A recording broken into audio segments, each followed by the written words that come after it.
नमस्कार साथियों, आप सभी का स्वागत है आपके अपने चैनल इंदौजी में। तो दोस्तों हम करेंगे स्पेशल सब्जेक्ट के मोस्ट इम्पोर्टेंट क्वेश्चन दोस्तों, जो कि हम डेली कर रहे हैं। और आज ये साउंड का दोस्तों चैप्टर चल रहा है, तो साउंड की आज ये लास्ट क्लास है दोस्तों, इसमें आज सब खत्म हो जाएगा। इसलिए आज हम 25 क्वेश्चन लेकर आए हैं। डेली 20 क्वेश्चन कराते थे, आज दोस्तों 25 क्वेश्चन हम कवर करेंगे। तो वीडियो को आप पूरा देखें। तो स्टार्ट करते हैं। वीडियो को लाइक शेयर जरूर कर दें, और चैनल सब्सक्राइब नहीं किया तो चैनल को सब्सक्राइब भी कर लें।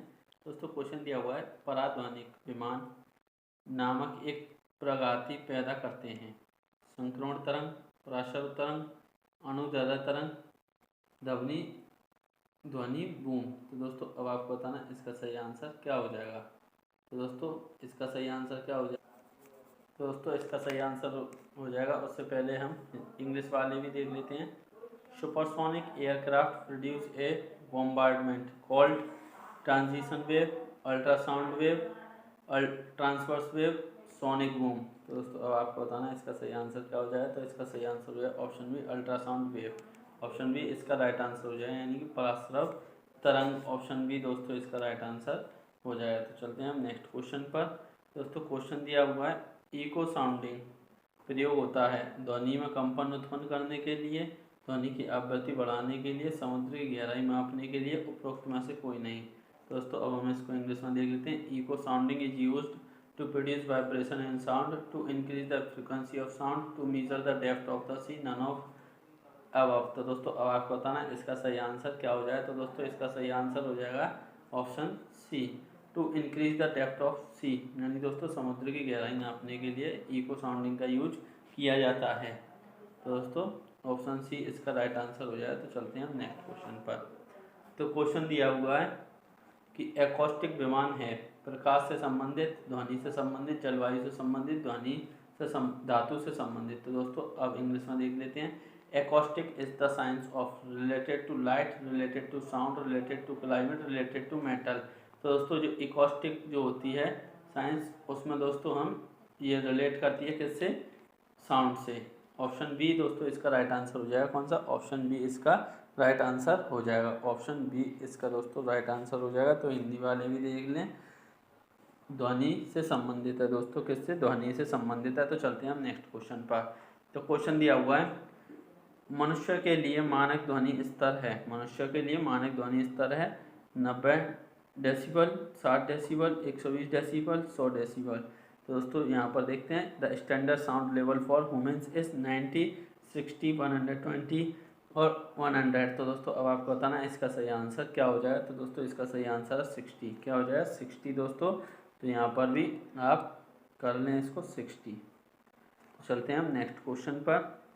तो क्वेश्चन दिया हुआ है कि निम्नलिखित वस्तुओं का पता लगाने के लिए प्रयुक्त किए जाने वाले उपकरण को कहते हैं। रडार, सोनार, कवाशर, संपदक। तो दोस्तों अब हम इसको इंग्लिश में भी देख लेते हैं। तो इंग्लिश में दिया हुआ है, the instrument used to detect the following objects is called radar, sonar, quasar, pulse. तो दोस्तों क्या होता है, कौन सा इंस्ट्रूमेंट होता है जो डिटेक्ट करता है। दोस्तों instrument use to detect the following object, object को दोस्तों इनमें से कौन सा जो डिटेक्ट करता है वो होता है सोनार। दोस्तों ऑप्शन बी इसका राइट आंसर हो जाएगा।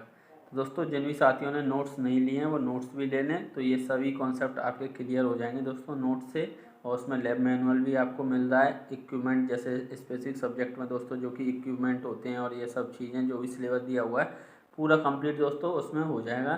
तो आप वो भी ले लें। उनका प्राइस 59 रुपीज़ है दोस्तों, और आपको नंबर हमने बता ही दिया है। तो नंबर अगर नहीं पता है तो नोट कर लें, 474171527776 दोस्तों। इस नंबर पर आप मैसेज कर व्हाट्सअप मैसेज कर दोस्तों ले सकते हैं दोस्त। तो चलते हैं हम क्वेश्चन नंबर 6 की ओर। तो क्वेश्चन नंबर 6 है, मेघ गर्जना सुनने पर व्यक्ति अपना मुंह खोलता है जिससे कि डर को दूर कर सकें। दोनों कानों के कर्णपटल पर वायु के दाब को बराबर करने के लिए, अधिक ध्वनि प्राप्त कर सकें मुंह से वायु निकलने के लिए। दोस्तों अब आपको बताना है इसका सही आंसर। तो दोस्तों इंग्लिश में देखते हैं, on hearing thunder a person open his mouth so that can remove fear to equalize the air pressure on the ear drum of both the ear can get more sound to release air from the mouth. तो दोस्तों अब आपको बताना है इसका सही answer क्या हो जाएगा। तो दोस्तों इसका सही आंसर हो जाएगा आपका ऑप्शन बी। क्या हो जाएगा? ऑप्शन बी दोस्तों इसका राइट आंसर हो जाएगा। To equalize the air pressure on the air drum of the both ear. Hindi में देखते हैं दोस्तों, दोनों कानों के कर्णपटल पर वायु के दाब को बराबर करने के लिए। तो दोस्तों चलते हैं हम नेक्स्ट क्वेश्चन पर। तो क्वेश्चन दिया हुआ है कि वायु के तापमान में परिवर्तन से ध्वनि का निम्नलिखित में से कौन सा गुण प्रभावित होता है? तरंग दैर्ध्य, विस्तार, आवृत्ति, तीव्रता। तो दोस्तों अब हम इसको इंग्लिश में देखते हैं। तो इंग्लिश में दिया हुआ है which of the following properties of sound is affected by the change in air temperature, wavelength, expansion, frequency, intensity. तो दोस्तों बताएं अब इसका सही आंसर क्या हो जाएगा। तो इसका सही आंसर दोस्तों क्या हो जाएगा? वेवलेंथ। क्या हो जाएगा? ऑप्शन ए वेवलेंथ दोस्तों इसका राइट आंसर हो जाएगा, यानी कि तरंग दैर्ध्य दोस्तों इसका राइट आंसर हो जाएगा। तो चलते हैं हम नेक्स्ट क्वेश्चन पर। तापमान के दोस्तों परिवर्तन करने पर वायु के तापमान में परिवर्तन होने पर तरंग दैर्ध्य पर प्रभाव पड़ता है, यानी वेवलेंथ पर दोस्तों प्रभाव पड़ता है। तो चलते हैं हम नेक्स्ट क्वेश्चन पर। किसी संगीत यंत्र की ध्वनि तीव्रता मापी जाती है। जो भी दोस्तों संगीत यंत्र होता है उसकी ध्वनि तीव्रता मापी जाती है। ऑप्शन दिए हुए हैं महो, हेनरी, लक्स, डेसिबल। तो दोस्तों अब हम यहाँ पर देखते हैं इंग्लिश में। The sound intensity of a musical instrument is measured by mho, henry, lux in decibel. तो दोस्तों इसका सही आंसर क्या हो जाए? डेसिबल इसका राइट आंसर हो जाए दोस्तों, डेसिबल में मापी जाती है। चलते हैं हम नेक्स्ट क्वेश्चन पर। तो क्वेश्चन दिया हुआ है ध्वनि तरंगों की प्रकृति होती है अनुदैर्ध्य, अनुप्रस्थ, अनुदैर्ध्य, अप्रगामी, विद्युत चुम्बकीय। तो दोस्तों अब आपको बताना है इसका सही आंसर। उससे पहले हम इंग्लिश भी देख लेते हैं। The nature of sound wave is transverse, longitudinal, progressive, electromagnetic. तो दोस्तों अब आपको बताना है इसका सही आंसर क्या हो जाएगा। तो दोस्तों इसका सही आंसर हो जाएगा लॉन्गिट्यूडनल। कैसी होती है? लॉन्गिट्यूडनल होती है दोस्तों, अनुदैर्ध्य। दोस्तों जो साउंड वेव होती है वो कैसी होती है? लॉन्गिट्यूडनल। तो चलते हैं हम नेक्स्ट क्वेश्चन पर। तो क्वेश्चन दिया हुआ है निम्न में से कौन सा कथन ध्वनि तरंगों के लिए सत्य है? इनको ध्रुवित किया जा सकता है, ये निर्वात में चल सकती हैं, 0 डिग्री सेल्सियस पर इनकी चाल 332 मीटर प्रति सेकंड होती है, उपरोक्त सभी कथन सत्य हैं। दोस्तों अब आपको बताना है इसका सही आंसर। तो अब हम इसको इंग्लिश में और देख लेते हैं। तो इंग्लिश में दिया हुआ है which of the following statement is true for sound wave, they can be polarize, it can run in vacuum at 0 degree Celsius, their speed is 332 meters per second, all the above statement are true। तो दोस्तों सबसे पहली बात तो आपको ये पता होना चाहिए कि जो साउंड वेव होती है दोस्तों वो वैक्यूम में नहीं जाती, नहीं चलती है दोस्तों। तो ये गलत हो जाएगा, तो इसकी वजह से ये भी गलत हो जाएगा। अब ये दोनों बचे, और ये हमको पता ही है कि इसकी स्पीड कितनी होती है? 332 मीटर पर सेकंड होती है 0 डिग्री सेल्सियस पर, यानी कि ऑप्शन सी दोस्तों इसका राइट आंसर हो जाएगा। ऑप्शन सी दोस्तों इसका बिल्कुल राइट आंसर हो जाएगा। तो चलते हैं हम नेक्स्ट क्वेश्चन पर। तो क्वेश्चन दिया हुआ है ध्वनि का वेग भिन्न भिन्न माध्यमों में समान होता है, भिन्न भिन्न होता है, ठोस में सबसे अधिक होता है, भिन्न भिन्न होता है, और द्रव में सबसे कम होता है, भिन्न भिन्न होता है, और गैस में सबसे अधिक होता है। दोस्तों ये हमने कल ही आपको बताया था, तो आप इसका सही से आंसर आसानी से दे सकते हैं। तो अब हम इसको इंग्लिश में और देख लेते हैं। Speed of sound is in different medium is equal two variable varies high in solid, variable and lowest in liquid, variable and highest in gas. तो दोस्तों जो साउंड एनर्जी होती है वो सबसे ज़्यादा किस में होती है? सॉलिड में होती है, ये आपको पता ही है। तो इसका मतलब कौन सा हो जाएगा? Option B. दोस्तों अलग अलग मीडियम में अलग अलग होती है और सबसे ज़्यादा सॉलिड में होती है, तो इस वजह से ये हमारा ऑप्शन बी राइट आंसर हो जाएगा। तो हिंदी वाले भी लगा लें, भिन्न भिन्न होता है, ठोस में सबसे अधिक होता है। तो चलते हैं हम नेक्स्ट क्वेश्चन पर। तो क्वेश्चन दिया हुआ है वायु में ध्वनि का वेग तापमान के बढ़ने से घटता है, तापमान के घटने से बढ़ता है, तापमान और आश्रित नहीं रहता, तापमान पर आश्रित नहीं रहता, तापमान के घटने से घटता है। तो दोस्तों अब आपको बताना है इसका सही आंसर क्या हो जाएगा। तो दोस्तों इंग्लिश में देख लेते हैं। The speed of sound in air decrease with increase in temperature, increase with decrease in temperature, does not depend on temperature, और decrease with decrease in temperature. तो दोस्तों अब आपको बताना है इसका सही आंसर क्या हो जाएगा। तो दोस्तों इसका सही आंसर हो जाएगा आपका ऑप्शन डी दोस्तों, decrease with decrease in temperature, temperature को घटाने पर दोस्तों घट जाता है, यानी ऑप्शन डी इसका राइट आंसर हो जाए। तो चलते हैं हम नेक्स्ट क्वेश्चन पर। तो क्वेश्चन दोस्तों बहुत ही अच्छा क्वेश्चन है। कथन दिया हुआ है, रेलगाड़ी के इंजन से निकली भाप पहले दिखाई पड़ती है और सीटी के बाद सुनाई पड़ती है। यानी दोस्तों भाप होती है वो पहले दिखाई पड़ जाती है और जो सीटी होती है दोस्तों, जो हॉर्न होता है ट्रेन का, वो बाद में सुनाई पड़ता है। प्रकाश तरंगों की चाल की तुलना में ध्वनि तरंगों की चाल बहुत कम होती है। तो दोस्तों अब इसका ये कारण दिया हुआ कि प्रकाश तरंगों की तुलना में ध्वनि तरंगों की चाल बहुत कम होती है। अब दोस्तों ऑप्शन देखें, ए और आर दोनों सही हैं तथा आर ए का सही स्पष्टीकरण है। ए एवं आर दोनों सही हैं परंतु आर ए का सही स्पष्टीकरण नहीं है। ए सही है परंतु आर गलत है, ए गलत है परंतु आर सही है। तो दोस्तों अब हम इसको इंग्लिश में और देख लेते हैं जल्दी से। और तो यहाँ पर दिया हुआ एजर्सन दोस्तों, the steam coming out of the train engine is seen first and heard after the whistle. Reason दोस्तों, the speed of sound wave is very less as compare to the speed of light wave. तो दोस्तों ये बात सही है दोनों ही। तो option A हमारा बिल्कुल राइट आंसर हो जाएगा, ऑप्शन ए। तो इसमें हिंदी में भी दोस्तों आप लगा लें ऑप्शन ए, यानी ए और आर दोनों सही हैं और आर ए की सही व्याख्या करता है। आपको खुद पता होगा दोस्तों, लाइट की स्पीड ज़्यादा होती है 3 × 10⁸ मीटर पर सेकंड और इसकी कितनी है 332। तो ये तो बहुत कम हो गई। दोस्तों चलते हैं हम नेक्स्ट क्वेश्चन पर। तो क्वेश्चन दिया हुआ है, पराध्वनिक विमान उड़ते हैं ध्वनि की चाल से, ध्वनि की चाल से कम चाल से, ध्वनि की चाल से अधिक चाल से, प्रकाश की चाल से। तो दोस्तों अब हम इसको इंग्लिश में भी देख लेते हैं। तो इंग्लिश में दिया हुआ है, supersonic planes fly speed of sound less than the speed of sound at a speed greater than the speed of sound with the speed of light. तो दोस्तों अब आपको बताना है इसका सही आंसर क्या हो जाएगा। तो दोस्तों इसका सही आंसर हो जाएगा आपका ऑप्शन सी। क्या हो जाएगा, option C, at a speed greater than speed of sound. यानी कि दोस्तों साउंड की जो ध्वनि की चाल है उससे अधिक चाल से दोस्तों चलते हैं। तो चलते हैं हम नेक्स्ट क्वेश्चन पर। तो क्वेश्चन दिया हुआ है, वस्तु के वेग तथा उसी माध्यम से एवं उन्हीं परिस्थितियों में ध्वनि के वेग के अनुपात को कहते हैं स्थायित्व संख्या, लैम्ब्डास संख्या, ऑक्टेन संख्या, मैक संख्या। दोस्तों अब हम इसको इंग्लिश में भी देख लेते हैं। तो इंग्लिश में दिया हुआ है, the ratio of the velocity of an object to the velocity of sound in the same medium and under the same conditions is called stability number, लेमलेस number, octane number, Mach number.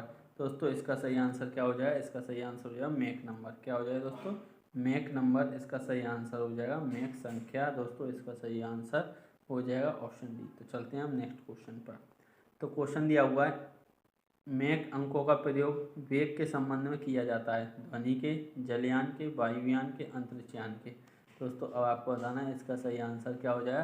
दोस्तों वायुयान जो होते हैं उनके संदर्भ में use किया जाता है। Mach number are used in relation to velocity of aircraft. तो चलते हैं दोस्तों नेक्स्ट क्वेश्चन पर। ध्वनि या ध्वनि प्रदूषण मापा जाता है फान में, डेसी में, डेसीबल में, डेसीमल में। तो दोस्तों ये दोनों यहाँ पर आप देख सकते हैं कन्फ्यूज होने की चांस है। दोस्तों अब यहाँ देखते हैं, नॉइज़ और noise pollution is measured by phon, deci, in decibels, in decimal. दोस्तों इंग्लिश में देखेंगे तो आपका एकदम क्लियर हो जाएगा ये, क्योंकि डेसीमल दोस्तों क्या होता है, पॉइंट होता है जो बिंदु हम लगाते हैं, दशमलव जिसको हिंदी में बोलते हैं। तो इसका मतलब ऑप्शन सी हमारा राइट आंसर हो जाएगा, डेसीबल होता है। क्या होता है, डेसीबल में दोस्तों मेज़र करते हैं। तो चलते हैं हम नेक्स्ट क्वेश्चन पर। तो क्वेश्चन दिया हुआ है, साधारण बातचीत के ध्वनि की तीव्रता होती है 20 से 30 डेसीबल, 30 से 40 डेसीबल, 50 से 60 डेसीबल, 90 से 100 डेसीबल। तो दोस्तों अब आपको बताना है इसका सही आंसर क्या हो जाए। तो इसका सही आंसर हो जाएगा 30 से 40 डेसीबल। तो चलते हैं हम नेक्स्ट क्वेश्चन पर। दोस्तों इंग्लिश में भी, the sound intensity of normal conservation, तो 30 to 40 डेसीबल इसका राइट आंसर हो जाएगा। तो चलते हैं दोस्तों नेक्स्ट क्वेश्चन पर। तो क्वेश्चन दिया हुआ है, ध्वनि की वह विशेषता जो एक मादा ध्वनि को नर ध्वनि से भिन्न करती है क्या कहलाती है। तो दोस्तों अब हम इसको इंग्लिश में देख लेते हैं। What is the characteristic of sound that distinguish a female voice from A male voice. दोस्तों मेल वॉइस और फीमेल वॉइस में जो अंतर करता है वो किस चीज़ से होता है, पिच, डिपार्चर, क्वालिटी, स्ट्रेंथ। तो दोस्तों अब आपको बताना है इसका सही आंसर क्या हो जाएगा। तो दोस्तों इसका सही आंसर क्या हो जाएगा, पिच। पिच से दोस्तों ये अंतर हमको लगता है दोनों की आवाज़ों में पिच का अंतर होता है, यानी तारत्व का। तो चलते हैं दोस्तों नेक्स्ट क्वेश्चन पर। तो क्वेश्चन दिया हुआ है, ध्वनि के किस लक्षण के कारण कोई ध्वनि मोटी या पतली होती है? तीव्रता यानी कि इंटेंसिटी, तारत्व यानी कि पिच, गुणता यानी कि क्वालिटी, इनमें से कोई नहीं। तो दोस्तों अब आपको बताना है कि इसका सही आंसर क्या हो जाएगा। इंग्लिश में देख लें दोस्तों। विच करेक्टरिस्टिक ऑफ साउंड में एक साउंड थिक और thin? Intensity, pitch, quality, none of these. तो दोस्तों इसका सही आंसर क्या हो जाएगा?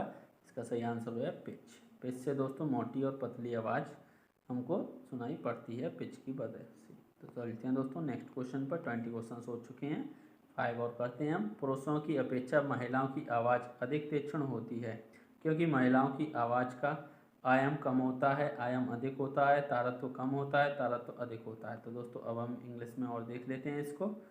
तो इंग्लिश में दिया हुआ है, the voice of women is more sharp than that of men because the voice of women amplitude decrease, amplitude is more, the pitch is less, the pitch is high।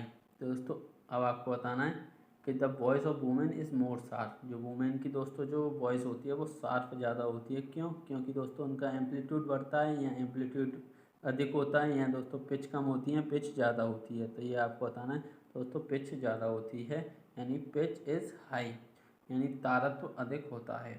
Option D दोस्तों इसका right answer है। तो चलते हैं हम next question पर। तो question दिया हुआ है, एक युवक पुरुष की आवाज़ की तुलना में छोटे बच्चे की आवाज़ प्रिय क्यों लगती है? बच्चे की आवाज़ का तारत्व पुरुष की आवाज़ की तारत्व की तुलना में कम होता है। बच्चे की आवाज़ का तारत्व पुरुष की आवाज़ के तारत्व की तुलना में अधिक होता है। बच्चे में अधिक तारत्व होता है। उपरोक्त में से कोई नहीं। तो दोस्तों अब यहाँ पर देखते हैं हम इंग्लिश में। Why does the voice of small child sound dearer than the voice of a young man? The pitch of the child voice is lower than the pitch of man voice. The pitch of child's voice is same as that of man voice। दोस्तों इसके और option यहाँ पर नहीं है, तो यही देख लें। बच्चे में अधिक तारत्व होता है यानी कि हाई दोस्तों पिच होता है, और उपरोक्त में से कोई नहीं यानी कि दोस्तों नन ऑफ दीज। तो इसका सही आंसर क्या हो जाएगा? तो दोस्तों इसका सही आंसर हो जाएगा ऑप्शन बी। क्या हो जाएगा? ऑप्शन बी दोस्तों इसका सही आंसर हो जाएगा। जो बच्चे की आवाज़ का तारत्व यानी कि दोस्तों पिच होती है, पुरुष की आवाज़ के पिच से अधिक होती है। तो दोस्तों जिसकी पिच ज़्यादा होगी, पिच दोस्तों जिसकी ज़्यादा होगी उतनी पतली आवाज़ आएगी। ये चीज़ अपने माइंड में रखें, आप आंसर आराम से कर देंगे। पिच दोस्तों ज़्यादा होगी तो साउंड पतली हो जाएगी।